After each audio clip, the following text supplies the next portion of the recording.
ನಮಸ್ಕಾರ masters. Hello, ಎಲ್ರಿಗೂ hello, ನಮಸ್ಕಾರ. PMC ಕನ್ನಡ ವಾಹಿನಿ ಪ್ರಸ್ತುತಪಡಿಸ್ತಾ ಇರುವಂತಹ ಸ್ವಾಧ್ಯಾಯ ಯೋಗದಲ್ಲಿ ಸೀತಾಯಣ ಪ್ರಯಾಣದ ಇನ್ನೊಂದು ಸಂಚಿಕೆಗೆ ನಿಮ್ಗೆಲ್ರಿಗೂ ಸ್ವಾಗತ, ಸುಸ್ವಾಗತ. ನಮ್ಮ ಪರಮ ಪೂಜ್ಯರಾದ ಗುರುಗಳಿಗೆ ನಮ್ಮ ಪರಮ ಪೂಜ್ಯ ಗುರುಗಳಿಗೆ ಪಿತಾಮಹ ಪತ್ರಿಜಿಯವ್ರಿಗೂ ಹಾಗೂ ಪತ್ರಿ ಅಮ್ಮನವ್ರಿಗೂ ನನ್ನ ಸಾಷ್ಟಾಂಗ ನಮಸ್ಕಾರಗಳು. ಮಹಾವತಾರ್ ಬಾಬಾಜಿ, ದತ್ತ ಗುರುಗಳಿಗೆ, ಅನೇಕ ಗುರುಗಳಿಗೆ ನನ್ನ ಶಿರಸ ನಮಸ್ಕಾರಗಳು. ನೋಡಿ, ಯಾವ ಹಂತಕ್ಕೂ ಎಲ್ಲವನ್ನೂ ದಾಟ್ಕೊಂಡು ಬಂದು ಕೊನೆಗೆ ಲಂಕೆಯ ನಿರ್ನಾಮ ಸ್ಥಿತಿಗೆ ಬಂದ್ಬಿಟ್ಟಿದ್ದೀವಿ ಇಲ್ಲಿ ಈ ಅಧ್ಯಾಯದಲ್ಲಿ. ಇದು ಎಷ್ಟು ದಿನಗಳಾಯಿತು ಸೀತಾಮಾತೆ ಬಂದು, ಎಲ್ಲವೂ ಅಲ್ಲೋಲ ಕಲ್ಲೋಲವಾಗೋಗಿದೆ. ಒಂದು ಹುಚ್ಚೆದ್ದುವ ಪ್ರಪಂಚ. ಸೀತಾಮಾತೆಯ ಒಂದು ಮಾನಸಿಕ ತುಮಲಗಳು, ದೈಹಿಕ ದೇಹ ಕೃಶವಾಗ್ತಾ ಇರೋದು, ಎಷ್ಟೋ ಋಷಿಗಳು ಆಕೆಗೆ ಸಹಾಯ ಮಾಡ್ತಾ ಇರೋದು, ಎಲ್ಲವೂ ನೋಡ್ತಾ ಬಂದ್ವಿ. ಹನುಮಂತ ಬಂದದ್ದು, ಎಲ್ಲವೂ ಸಾಗಿ ಬಂದು ಈ ಹಂತಕ್ಕೆ ಬಂದಿದ್ದೀವಿ.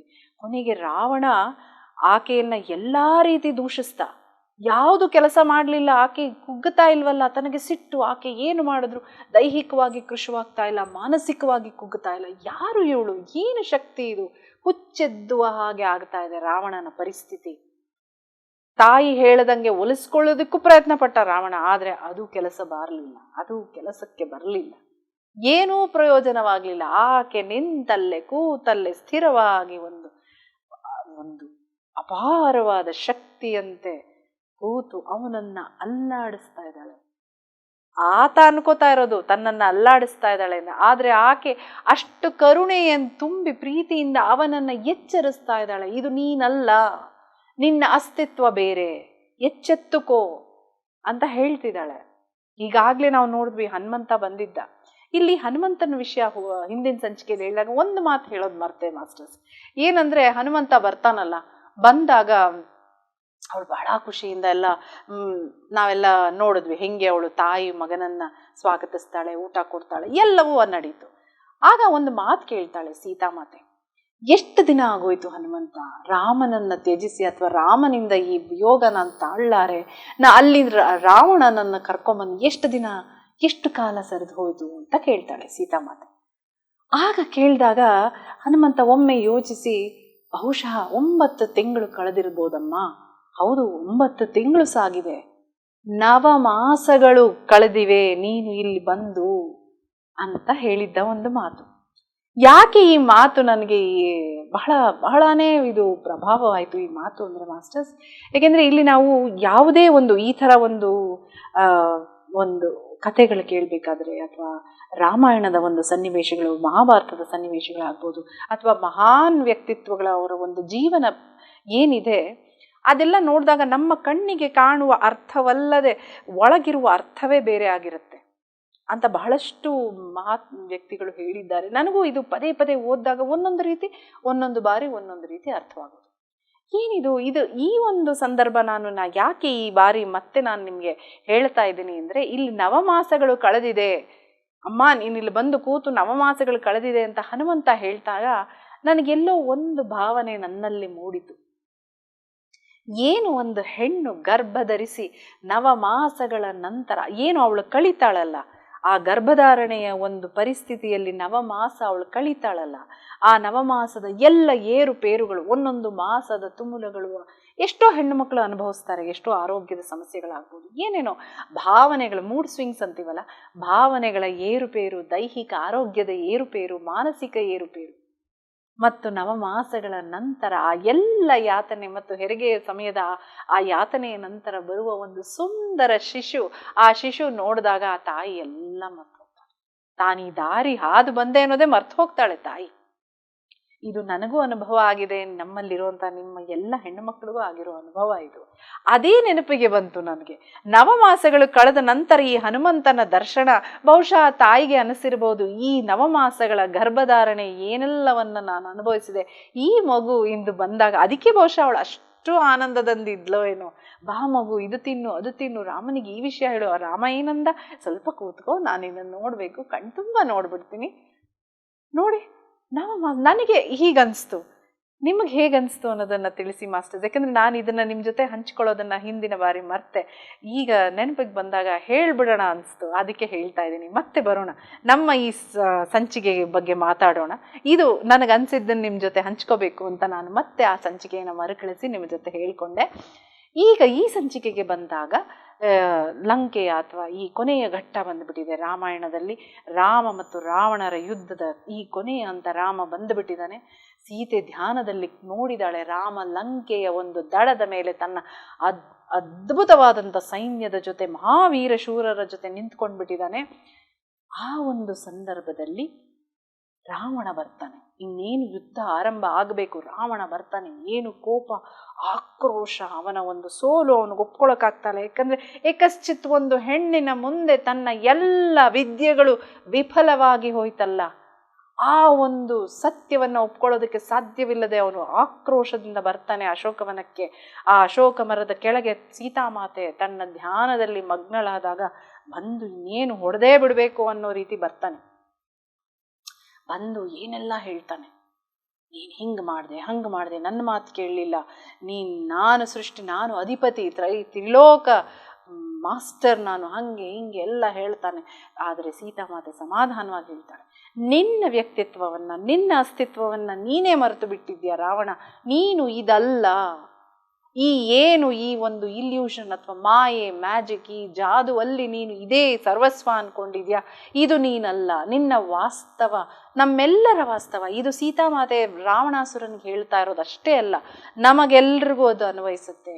ನಮ್ಮೆಲ್ಲರ ಒಂದು ಮೂಲ ಪ್ರೀತಿ, ನಮ್ಮೆಲ್ಲರ ಒಂದು ಪ್ರಕೃತಿ ಏನಿದೆ, ಸಹಾನುಭೂತಿ, ಕರುಣೆ, ಪ್ರೀತಿ, ಆತ್ಮೀಯತೆ, ಮನುಷ್ಯತ್ವ ಎಲ್ಲವನ್ನೂ ಒಪ್ಪಿಕೊಳ್ಳುವಂಥ ಒಂದು ಉದಾರ ಸ್ವಭಾವ, ಇದೆಲ್ಲವೂ ನಮಗೂ ಅನ್ವಯಿಸುತ್ತೆ ಮಾಸ್ಟರ್ಸ್. ಸೀತಾಮಾತೆ ನನಗೆ ಹೇಳ್ತಾ ಇದ್ದಾಳೇನೋ. ಯಾಕಂದ್ರೆ ನಾವು ಜೀವನದ ಆಗು ಹೋಗುಗಳಲ್ಲಿ ಎಷ್ಟೋ ಸರಿ ಸಿಟ್ಟು, ಕೋಪ, ದ್ವೇಷ, ಆಕ್ರೋಶ ಎಲ್ಲವನ್ನೂ ನೋಡಿದ್ದೇವೆ. ಬಹುಶಃ ಅದೆಲ್ಲವೂ ನಾನು ಒಂದು ಕ್ಷಣ ನನ್ನ ಮುಂದೆ ಹಾದು ಹೋದಂಗಾಯ್ತು. ಆಕೆ ನನಗೆ ಹೇಳ್ತಾ ಇದ್ದಾಳೇನೋ, ನಿನ್ನ ಅಸ್ತಿತ್ವ ಇದಲ್ಲ, ನೀನು ಪ್ರೇಮದ ಸ್ವರೂಪ ಅಂತ ಹೇಳ್ತಿದ್ದಾಳೇನೋ ಅಂತ ನನಗನ್ನಿಸ್ತು. ನೀವು ಹೇಳಿ ನಿಮ್ಗೆ ಹೇಗನ್ನಿಸ್ತು ಅಂತ. ಸೀತಾಮಾತೆ ಇದೆಲ್ಲವನ್ನು ಜ್ಞಾಪಿಸ್ತಾಳೆ ರಾವಣನಿಗೆ, ನೋಡು ಇದೆಲ್ಲ ನೀನಲ್ಲ, ನೀನೇನು ನಾನಿದೆಲ್ಲ ಅಂತ ಅಂದ್ಕೊಂಡ್ಬಿಟ್ಟಿದ್ಯಲ್ಲ, ಅದಲ್ಲ ನೀನು. ನಿನ್ನ ಹಿಂದಿನ ಜನ್ಮವನ್ನು ನೆನಪಿಸಿಕೋ, ನಿನ್ನ ಒಳಗಿನ ನೋವು ನೆನಪಿಸಿಕೋ. ಅದಕ್ಕೆ ಉಪಶಮನ ಒಂದೇ, ಪ್ರೀತಿ ಒಂದೇ. ಮಂಡೋದರಿಗೆ ಹೇಳಿದಾಗ್ಲೂ ಸೀತೆ ಅದೇ ಹೇಳ್ತಾಳೆ, ನೀನು ಮಾಡಿದ್ದೆಲ್ಲ ನಿನ್ನ ತ್ಯಾಗ, ಸೇವೆ, ಪ್ರೀತಿಯಿಂದ ಮಾಡಿದ್ದಾಯ್ತು ಮಂಡೋದರಿ, ಆದರೆ ಅದು ಯಾವುದು ಫಲಿಸಲಿಲ್ಲ. ಅಂದರೆ ಇವನಿಗೆ ಬೇರೆ ಒಂದು ದಾರಿ ಬೇಕು, ಬೇರೆ ಒಂದು ಉಪಶಮನ ಬೇಕು. ಅದು ರಾಮನಿಂದ ಮಾತ್ರ ಸಾಧ್ಯ, ಇನ್ಯಾರಿಂದಲೂ ಸಾಧ್ಯವಿಲ್ಲ ಅಂತ ಸೀತಾಮಾತೆ ಮಂಡೋದರಿಗೂ ಒಮ್ಮೆ ಹೇಳಿರ್ತಾಳೆ. ಅದೇ ರೀತಿ ಇವನಿಗೆ ಈಗ ಹೇಳ್ತಾ ಇದ್ದಾಳೆ, ಈಗಲೂ ಕಾಲ ಮಿಂಚಿಲ್ಲ, ರಾಮನನ್ನ ಒಪ್ಪಿಕೊ, ಅವನ ಶರಣ ಹೋಗು, ಅವನು ನಿನ್ನ ಕ್ಷಮಿಸಿಬಿಡ್ತಾನೆ. ಎಂಥ ಅದ್ಭುತ ನೋಡ್ರಿ. ನಮ್ಮ ಸನಾತನ ಒಂದು ಜೀವನ ಪದ್ಧತಿಯಲ್ಲಿ ನಾವು ಶರಣಾಗತಿ ಅಂದಾಗ ಆ ಒಂದು ಸುಪ್ರೀಂ ಸೋಲ್ ಅಥವಾ ಸುಪ್ರೀಂ ಶಕ್ತಿ ಏನಿದೆ ಎಲ್ಲವನ್ನು ಮನ್ನಿಸಿ ತನ್ನ ಪ್ರೀತಿಯ ದ್ವಾರಗಳನ್ನು ಸಂಪೂರ್ಣವಾಗಿ ತೆರೆದಿಟ್ಟು ನಿಂತ್ಕೊಂಡ್ಬಿಡುತ್ತೆ. ಈ ಅದ್ಭುತ ಈಗ ಸೀತಾಮಾತೆ ಅದನ್ನೇ ರಾವಣನಿಗೆ ಹೇಳೋದಕ್ಕೆ ಪ್ರಯತ್ನ ಪಡೋದು. ಆದರೆ ನಮ್ಮ ರಾವಣ ಇಲ್ಲ, ಅವನು ಒಪ್ಕೊಳ್ಳೋದಿಲ್ಲ. ಅವನಿಗೆಲ್ಲೋ ಇತ್ತೀಚೆಗೆ ಎಲ್ಲವೂ ಅನ್ನಿಸ್ತಿರುತ್ತೆ ಇದೆಲ್ಲ ಏನು, ಯಾಕೆಂದ್ರೆ ಅವನ ಕನಸಿನಲ್ಲೂ ಸೀತೆ ಪ್ರವೇಶಿಸಿ ಎಲ್ಲವನ್ನೂ ತೋರಿಸಿರ್ತಾಳಲ್ಲ, ಹೀಗಲ್ಲ ಹಾಗೆ ಅಂತೆಲ್ಲವೂ. ಆದರೆ ಯಾವುದು ಅವನಿಗೆ ಈಗ ಯಾಕಂದ್ರೆ ಬೇಡ, ಯಾಕಂದ್ರೆ ಕೊನೆಯ ಹಂತಕ್ಕೆ ಬಂದುಬಿಟ್ಟಿದ್ದಾನೆ. ಆಗ ಸೀತೆ ಒಂದು ಮಾತು ಹೇಳ್ತಾಳೆ, ನೋಡು, ನಿನಗಿವಾಗ ಒಂದೇ ದಾರಿ, ನಿನ್ನ ಮುಕ್ತಿ. ನಿನ್ನ ಮುಕ್ತಿಗೆ ಒಬ್ಬರೇ ಕಾರಣ, ಆ ಶ್ರೀರಾಮನೊಬ್ಬನೇ ನಿನ್ನ ಲಿಬರೇಷನ್ ಅಂತ ಕರಿತೀವಿ, ಮುಕ್ತಿಗೆ. ನಿನಗಿವೆಲ್ಲ ಒಂದು ಜಂಜಾಟದಿಂದ ನಿನ್ನನ್ನು ಮುಕ್ತಿಗೊಳಿಸೋದು ಅವನಿಂದ ಮಾತ್ರ. ಆದರೆ ರಾವಣ, ಅವನ ದರ್ಪ, ಅವನ ಅಹಂಕಾರ ಇದೆಲ್ಲವೂ ಒಪ್ಪೋದಿಲ್ಲ. ಎಲ್ಲ ಘೂಂಕರಿಸಿ ಝೇಂಕರಿಸಿ ಅವಳ ಮೇಲೆ ಇನ್ನಷ್ಟು ಆಕ್ರೋಶ ತೋರಿಸಿ ಅಲ್ಲಿಂದ ಹೋಗ್ತಾನೆ. ಇನ್ನೇನು ಯುದ್ಧ ಆಗುತ್ತೆ, ಎಲ್ಲವೂ ಅಸ್ತವ್ಯಸ್ತವಾಗೋಗುತ್ತೆ, ಧ್ವಂಸವಾಗೋಗುತ್ತೆ, ಎಲ್ಲ ಕಡೆ ಸಾವು ನೋವು. ಸೀತಾಮಾತೆ ಒದ್ದಾಡ್ತಾ ಇರ್ತಾಳೆ, ತನ್ನೆಲ್ಲ ಮಕ್ಕಳು ಸಾಯ್ತಾ ಇದ್ದಾರೆ. ಎಲ್ಲರೂ ಅಸುರರು, ವಾನರರು, ದೇವಾದಿ ದೇವತೆ ಎಲ್ಲರೂ, ಯಾಕೆಂದರೆ ರಾಮಚಂದ್ರನಿಗೆ ಎಷ್ಟೋ ಜನ ಸಹಾಯಕ ರೂಪದಲ್ಲಿ ಬಂದಿರ್ತಾರೆ, ದಿವ್ಯ ಶಕ್ತಿಗಳೆಲ್ಲರೂ. ಎಷ್ಟೋ ನಷ್ಟಗಳು, ಹೆಣ್ಣು ಮಕ್ಕಳು ಗಂಡಂದರನ್ನು ಕಳ್ಕೊಂಡವರು, ಅಣ್ಣಂದರನ್ನು ಕಳ್ಕೊಂಡವರು, ಮಕ್ಕಳು ಬೀದಿಗೆ ಬಂದಿರ್ತಾರೆ, ವಯೋವೃದ್ಧರು ಬೀದಿಗೆ ಬಂದಿರ್ತಾರೆ, ಮಕ್ಕಳನ್ನು ಕಳ್ಕೊಂಡವರು. ಇವೆಲ್ಲವನ್ನು ನೋಡ್ತಾ ಇದ್ರೆ ಸೀತೆಗೆ ಬಹಳನೇ ಕಂಗಾಲಾಗಿ ಹೋಗಿರ್ತಾಳೆ. ಏಕೆಂದರೆ ನಾವು ಮರಿಬಾರ್ದು, ಸೀತೆ ಪ್ರಕೃತಿಯಲ್ಲಿರುವ ಯಾವ ಒಂದು ಜೀವಿಗೆ ನೋವಾದರೂ ಸೀತೆಗೆ ನೋವಾಗುತ್ತೆ. ಇದೆಲ್ಲವೂ ಇಷ್ಟು ಅಲ್ಲೋಲ ಕಲ್ಲೋಲ ತನ್ನ ಸುತ್ತು ನಡೀತಾ ಇರ್ಬೇಕಾದ್ರೆ ಆ ಮಾತೆ ಹೇಗೆ ನೆಮ್ಮದಿಯಾಗಿರ್ತಾಳೆ? ಇವೆಲ್ಲವನ್ನು ಸೋಮ ಅನಸೂಯೆಗೆ ಅವಳ ತಾಯಿಗೆ ಹೇಳ್ತಿದ್ದಾರೆ. ಲಂಕೆಗೆ ಎಲ್ಲವೂ ಧ್ವಂಸವಾಗೋಗಿದೆ, ಕೊನೆಗೊಂದು ದಿನ, ಎಷ್ಟೋ ದಿನಗಳು ಯುದ್ಧ ನಡೆಯುತ್ತೆ, ಕೊನೆಗೊಂದು ದಿನ ಸೂರ್ಯ ಮುಳುಗುವ ಹೊತ್ತಿಗೆ ರಾವಣಾಸುರ ಧುಪ್ಪೆಂದು ಅಸುನೀಗಿ ಬೀಳ್ತಾನೆ. ರಾಮನ ಬಾಣಕ್ಕೆ ತುತ್ತಾಗಿ ಅಸುನೀಗಿ ಬೀಳ್ತಾನೆ. ಅವನ 10 ತಲೆಗಳು, ಅವನ 10 ದುರ್ಗುಣಗಳ ಪ್ರತೀಕ. ಎಲ್ಲವೂ ಧ್ವಂಸವಾಗಿ ಎಲ್ಲ ಸರ್ವನಾಶವಾಗಿ ಹೋಗಿ ಧುಪ್ಪೆಂದು ಬೀಳ್ತಾನೆ ರಾವಣಾಸುರ. ಕೊನೆಗೆ ಹೋಗುವ ಗಳಿಗೆಯಲ್ಲಿ ರಾಮನ ಅವನಿಗೆ ಅಗೋಚರವಾಗುತ್ತೆ. ಅದೆಲ್ಲವೂ ಮತ್ತೊಮ್ಮೆ ಬಾರಿ ಇನ್ನೊಂದು ಸರಿ ತಗೊಳ್ಳೋಣ ಮಾಸ್ಟರ್ಸ್. ಆದರೆ ಈಗ ಸೀತೆ ಬಗ್ಗೆ ನಾವು ಕೇಂದ್ರೀಕರಿಸಬೇಕಾದ್ರೆ ಸೀತೆಯ ಈ ಎಲ್ಲ ಅಲ್ಲಿ ಸೋಮ ಹೇಳ್ತಾ ಇದ್ದಾಳೆ ನೋಡು, ಅಲ್ಲಿ ಲಂಕೆಯಲ್ಲಿ ಯುದ್ಧ ಮುಗೀತು. ಆ ಕ್ಷಣಕ್ಕೆ ನೆನಪಿದೆಯಾ ಮಾಸ್ಟರ್ಸ್? ಸೀತೆ ಅಯೋಧ್ಯೆ ಬಿಟ್ಟು ಹೋಗ್ಬೇಕಾದ್ರೆ ಒಂದು ಬಾಂಡ್ಲಿ ರೀತಿಯ ಒಂದು ಪಾತ್ರೆಯಲ್ಲಿ ತನ್ನಲ್ಲಿರುವ ಜ್ವಾಲೆಯನ್ನು ಹೊತ್ತಿಸಿ, ದೀಪವಾಗಿ ಬೆಳಕಾಗಿ ಹೊತ್ತಿಸಿ ಹೋಗಿರ್ತಾಳೆ. ಆ ಬೆಳಕು ಶಾಂತವಾಗಿ ಹೋಯ್ತಂತೆ.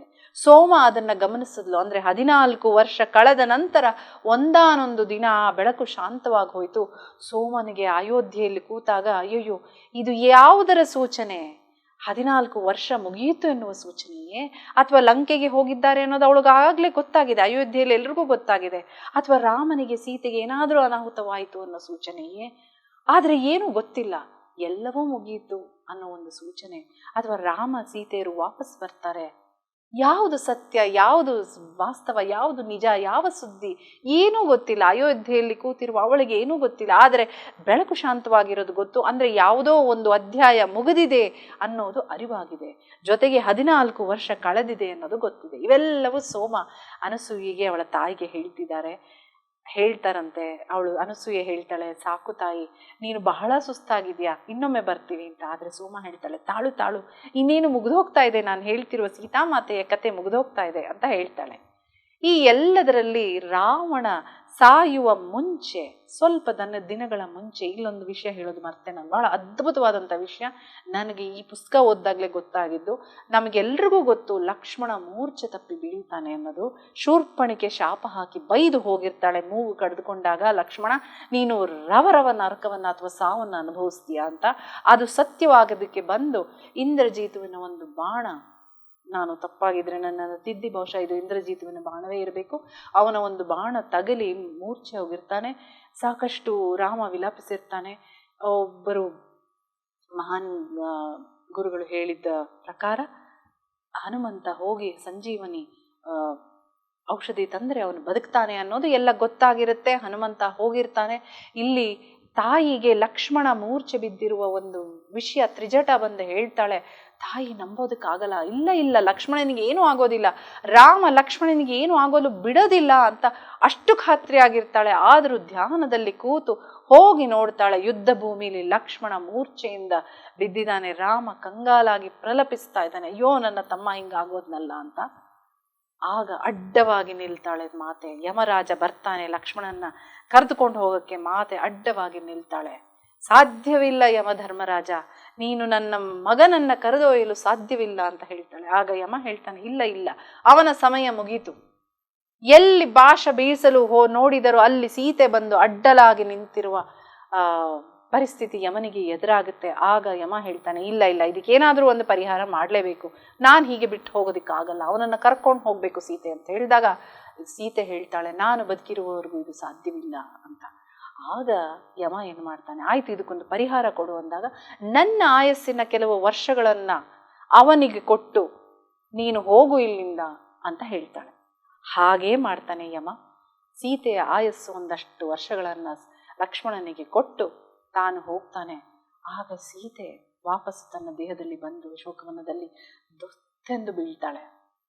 ಈ ವಿಷಯ ಹನುಮಂತನಿಗೆ ಮಾತ್ರ ಗೊತ್ತಿರುತ್ತೆ, ರಾಮನಿಗೂ ಗೊತ್ತಿರುವುದಿಲ್ಲ. ಹನುಮಂತನಿಗೆ ಇದು ಹೆಂಗೆ ಸಾಧ್ಯ ಅಂತ ಅವನು ಸಂಜೀವನಿ ಪರ್ವತ ತಂದು ಆ ಔಷಧಿ ಕೊಟ್ಟ ಮೇಲೆ ಲಕ್ಷ್ಮಣ ಎಚ್ಚರದಿಂದ ಬಂದು ಮಾತೆಯಲ್ಲಿ ಮಾತೆಯಲ್ಲಿ ಅಂತಾನಂತೆ.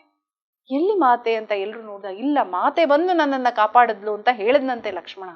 ಆ ಮಾತು ನಂತರ ಹನುಮಂತ ಸೀತಾಮಾತೆ ಹೇಳಿದಾಗ ನೆನಪಿಸಿಕೊಂಡಾಗ ಆಗ ಅವನಿಗೆ ಹೌದು ಯಮ ಬಂದಿದ್ದ, ಮಾತೇನೇ ಕಾಪಾಡಿದ್ದು ಅನ್ನೋ ವಿಷಯ ಬಹಳ ಖಾತ್ರಿ ಆಯ್ತಂತೆ. ಮಾಸ್ಟರ್ಸ್, ಈ ವಿಷಯ ಬಹುಶಃ ಯಾರಿಗೂ ಗೊತ್ತಿಲ್ಲ. ಈ ಸೀತಾಯಣ ಪುಸ್ತಕದಲ್ಲಿ ಸೀತೆ ಯಾರಿಗೂ ಹೇಳದಿರುವ ಅನೇಕ ವಿಷಯಗಳು ಇಲ್ಲಿ ಹಂಚಿಕೊಂಡಿದ್ದಾಳೆ. ನನಗೆ ಬಹಳ ನೋವಾಯ್ತು. ಅಯ್ಯೋ, ಸೀತಾಮಾತೆ ಎಷ್ಟೆಲ್ಲ ತ್ಯಾಗ ಮಾಡಿದ್ದಾಳೆ, ಎಷ್ಟೆಲ್ಲ ವಿಷಯಗಳು ನಡೆದಿವೆ, ನಮ್ಗೆ ಯಾರಿಗೂ ಗೊತ್ತೇ ಇಲ್ವಲ್ಲ. ಆದರೆ ಈ ಸೀತಾಯಣ ಒಂದು ಅದ್ಭುತ ಪುಸ್ತಕ.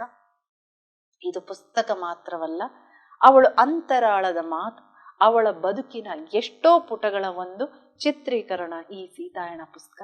ಈ ವಿಷಯ ಈ ಹಂತದಲ್ಲಿ ನನಗೆ ಗೊತ್ತಾಯಿತು. ಸರಿ, ಇವೆಲ್ಲವೂ ನಡೆಯಿತು.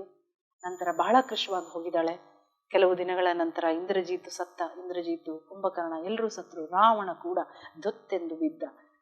ಆಗ ಎಲ್ಲವೂ ನಂತರ ಆಗ ಸೀತೆಗೆ ರಾಮನ ಒಂದು ಪ್ರೀತಿಯ ಕಡಲಾಗಿ ತನ್ನ ಅತ್ತ ಬರ್ತಾ ಇದೆ ಅಂತ ಗೊತ್ತಾಗ್ತಾ ಇದೆ. ಆದರೆ ಆಕೆಗೆ ಪ್ರತಿಕ್ರಿಯಿಸಲು ಶಕ್ತಿ ಇಲ್ಲ. ಯಾಕೆಂದ್ರೆ ತನ್ನ ತಪಶಕ್ತಿ ಎಲ್ಲವೂ ಲಕ್ಷ್ಮಣನಿಗೆ ಧಾರೆ ಎರೆದು ಬಿಟ್ಟಿದ್ದಾಳೆ.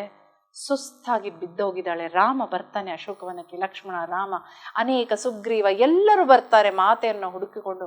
ಆಗ ಬಂದಾಗ ನೋಡ್ತಾರೆ ಅದ್ಭುತ ದೃಶ್ಯ. ಏನು ಮಾತೆ ಅಲ್ಲಿವರೆಗೂ ಆಕೆಗೆ ಬದುಕಿರುವ ಹಾಗೆ ಕೊಟ್ಟಂತಹ ಒಂದು ಅಮೃತ ಏನು ಅಲ್ಲಿವರೆಗೂ ಆಕೆಯನ್ನ ತಡೆದಿಡ್ತಾ ಇತ್ತು, ಅದು ಅಲ್ಲಿಗೆ ನಿಂತು ಹೋಗುತ್ತೆ ಆ ಅಮೃತ. ಯಾಕೆಂದ್ರೆ ರಾಮ ಗೆದ್ದು ಬಂದಾಯ್ತಲ್ಲ, ಇನ್ನು ರಾಮ ನೋಡ್ಕೋತಾನೆ ಅಂತ ಆ ಅಮೃತ ನಿಲ್ಲುತ್ತೆ. ಆ ಅಮೃತ ನಿಂತಿದ್ದ ಕ್ಷಣ ಮಾತೆಗೆ ಧಗ್ಗೆಂದು ಧಗ ಧಗ ಧಗ ಧಗ ಅಂದು ಬೆಂಕಿಯಲ್ಲಿ ಸುಟ್ಟು ಉರಿತಾ ಇದ್ದಾಳೆ ಮಾತೆ. ಲಕ್ಷ್ಮಣ ಓಡಿ ಬರ್ತಾನಂತೆ, ಅಮ್ಮ ಅಯ್ಯೋ ಬೆಂಕಿಯಲ್ಲಿ ಸುಟ್ಟು ಹೋಗ್ತಾ ಇದ್ದಾಳೆ ನನ್ನ ತಾಯಿ, ನನ್ನ ಅತ್ತಿಗೆ ಅಂತ ಓಡಿ ಬಂದಾಗ ರಾಮ ತಡಿತಾನಂತೆ.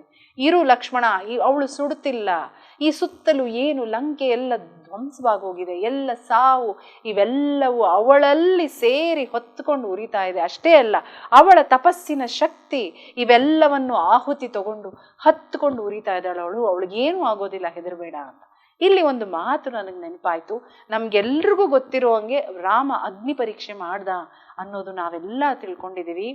ನನಗೂ ಎಷ್ಟೋ ವರ್ಷಗಳು ರಾಮ ಯಾಕಿಂತ ಕೆಲಸ ಮಾಡ್ದ ಅನ್ನೋ ಒಂದು ತುಂಬ ನೋವು ಕಾಡ್ತಾ ಇತ್ತು. ರಾಮ ಇಂಥದ್ದು ಮಾಡಬಹುದೇ ಅಂತ.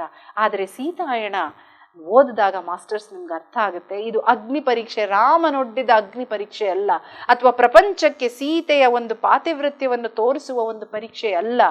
ಇದು ನಡೆದದ್ದು ಹೀಗೆ, ಆ ಸುತ್ತಲೂ ನಡೆದಿದ್ದ ಯುದ್ಧದಲ್ಲಿ ಆಹುತಿಯಾದ ಎಷ್ಟೋ ಜನರ ಅವರ ಆಕ್ರಂದನ, ನೋವು ಎಲ್ಲವನ್ನು ಅಗ್ನಿಯಲ್ಲಿ ಹೊತ್ತು, ಅವಳು ಅಗ್ನಿ ಅಲ್ಲವೇ, ಅಗ್ನಿಯ ಪುತ್ರಿ ಅಲ್ಲವೇ, ಬೆಂಕಿ ಅಲ್ಲವೇ ಅವಳು, ಜ್ವಾಲೆ ಅಲ್ಲವೇ ಅವಳು, ಎಲ್ಲವನ್ನು ಆಹುತಿ ಪಡೆದು, ಅಷ್ಟೇ ಅಲ್ಲ ಅಷ್ಟು ದಿನ 1 ವರ್ಷದ ಕಾಲ ಏನು ತಿಂಗಳ ಅವಳು ತಪಸ್ಸು ಮಾಡ್ತಿದ್ಲಲ್ಲ, ಕೂತು ಧ್ಯಾನದಲ್ಲಿ ಎಲ್ಲವೂ ಬಿಟ್ಟು ಆ ತಪಸ್ಸಿನ ಶಕ್ತಿ ಜ್ವಾಲೆಯಾಗಿ ಹತ್ತು ಉರಿತಾ ಇದ್ದವಳು.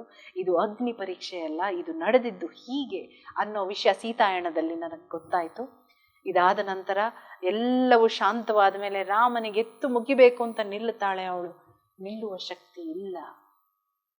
ಅವಳು ಶಕ್ತಿ ಇಲ್ಲದೆ ಕುಸಿದು ಬೀಳುತ್ತಿರ್ಬೇಕಾದ್ರೆ ರಾಮ ಎತ್ಕೊಂಡು ಹೋಗಿ ಅರಮನೆಯಲ್ಲಿ, ಲಂಕೆ ಅರಮನೆಯಲ್ಲಿ ಆಕೆಯನ್ನ ಎಷ್ಟೋ ದಿನಗಳು ಶುಶ್ರೂಷೆ ಮಾಡ್ತಾನೆ. ಒಂದೊಂದೇ ಹನಿ ನೀರು ಅವಳ ಬಾಯಿಗೆ ಬಿಟ್ಟು ಎಷ್ಟೋ ದಿನ ಸೀತೆ ಅದೇ ಪರಿಸ್ಥಿತಿಯಲ್ಲಿ ಇರ್ತಾಳಂತೆ, ಶುಶ್ರೂಷೆ ಮಾಡ್ತಾಳೆ. ಸ್ವಲ್ಪ ಸುಧಾರಿಸ್ಕೊಂಡಾಗ ಅವಳು ಮಾತು ಕೊಟ್ಟಿರ್ತಾಳೆ ನೋಡಿ, ಮಂಡೋದರಿಗೆ ನಾನು ಮೊದಲ ಅಗಳು ನಿನ್ನ ಕೈಯಿಂದ ತಿಂತೀನಿ ಅಂತ. ಹಾಗೆ ಮಂಡೋದರಿ ತಂದ ಊಟವನ್ನ ಮೊದಲ ಬಾರಿಗೆ ಮಂಡೋದರಿ ಕೈಯಾರೆ ತಿನ್ನಿಸಿದ ಊಟವನ್ನು ಸೇವಿಸಿ ಸ್ವಲ್ಪ ಶಕ್ತಿ ಬಂದ ನಂತರ ಅನೇಕ ಜನ ಗಾಯಾಳುಗಳಿಗೆ ಎಲ್ಲವನ್ನು ಸೇವೆ ಮಾಡ್ತಾಳೆ. ನೋಡಿ ಎಂಥ ಅದ್ಭುತ ಶಕ್ತಿ ರೀ. ತನಗಾದ ಅವಮಾನ, ನೋವು ಇದ್ದರೂ ಅಲ್ಲಿರುವ ಅಸಹಾಯಕ ತಪ್ಪೇ ಮಾಡಿರದ ಎಷ್ಟೋ ಜನ ಪ್ರಜೆಗಳ ಸೇವೆ, ಅವರಿಗೆ ತಾನೇ ಅಡಿಗೆ ಮಾಡಿ ಬಡಿಸಿ, ಅವರ ಗಾಯಗಳಿಗೆ ಶುಶ್ರೂಷೆ ಮಾಡಿ, ರಾಮನ ಗಾಯಗಳಿಗೆ ಶುಶ್ರೂಷೆ ಮಾಡಿ ಎಲ್ಲವೂ ನೋಡಿಕೊಂಡು ನಂತರ ಅಯೋಧ್ಯೆಗೆ ಪಲಾಯನವಾಗ್ತಾರೆ. ಈ ಸಂಚಿಕೆಯಲ್ಲಿ ಇಷ್ಟು ವಿಷಯ ಇದೆ ಮಾಸ್ಟರ್ಸ್. ಎಷ್ಟೋ ವಿಷಯಗಳು ನನಗೆ ದ್ವಂದ್ವವಾಗಿ ಇದ್ದಂಥ ಎಷ್ಟೋ ವಿಷಯಗಳು ಇಲ್ಲಿ ನನಗೆ ಬಹಳ ಕೂಲಂಕುಷವಾಗಿ ಗೊತ್ತಾಯಿತು. ಖಂಡಿತ ಸೀತಾಯಣ ಪುಸ್ತಕ ಓದಿ ಇನ್ನು ಎಷ್ಟೆಷ್ಟೋ ವಿಷಯಗಳು ನಾನು ಹೇಳಲಿಕ್ಕೆ ಈ ಸಂಚಿಕೆಯಲ್ಲಿ ಹೇಳಲಿಕ್ಕೆ ಸಾಧ್ಯವಾಗದೇ ಇರುವಂಥ ಎಷ್ಟು ವಿಷಯಗಳು ಇದರಲ್ಲಿದೆ. ಇದರ ಅರ್ಥಗಳು, ಒಳಗಿನ ಅರ್ಥಗಳು, ಅಂಶಗಳು ಬಹಳಷ್ಟಿವೆ. ಹೀಗೆ ಈ ಪ್ರಯಾಣ ಸಾಗ್ತಿರುತ್ತೆ. ಮತ್ತೆ ಮುಂದಿನ ಸಂಚಿಕೆಯಲ್ಲಿ ನಿಮ್ಮ ಜೊತೆ ಭೇಟಿ ಮಾಡ್ತೀನಿ, ಇನ್ನಷ್ಟು ಮಾತುಕತೆ ಆಡೋಣ. ಅಲ್ಲಿವರೆಗೂ ನಮ್ಮ PMC ಕನ್ನಡ ವಾಹಿನಿಯವರಿಗೆ ನನ್ನ ತುಂಬ ಹೃದಯದ ಧನ್ಯವಾದಗಳನ್ನ ತಿಳಿಸ್ತಾ ಇದ್ದೀನಿ. ನಮ್ಮ ಗುರುಗಳೆಲ್ಲರಿಗೂ ಧನ್ಯವಾದಗಳನ್ನ ತಿಳಿಸ್ತಾ ಇದ್ದೀನಿ. ಮತ್ತೆ ನಿಮ್ಮ ಜೊತೆ ಭೇಟಿ ಮಾಡ್ತೀನಿ ಮುಂದಿನ ಸಂಚಿಕೆಯಲ್ಲಿ. ಅಲ್ಲಿವರೆಗೂ ನಮಸ್ಕಾರ.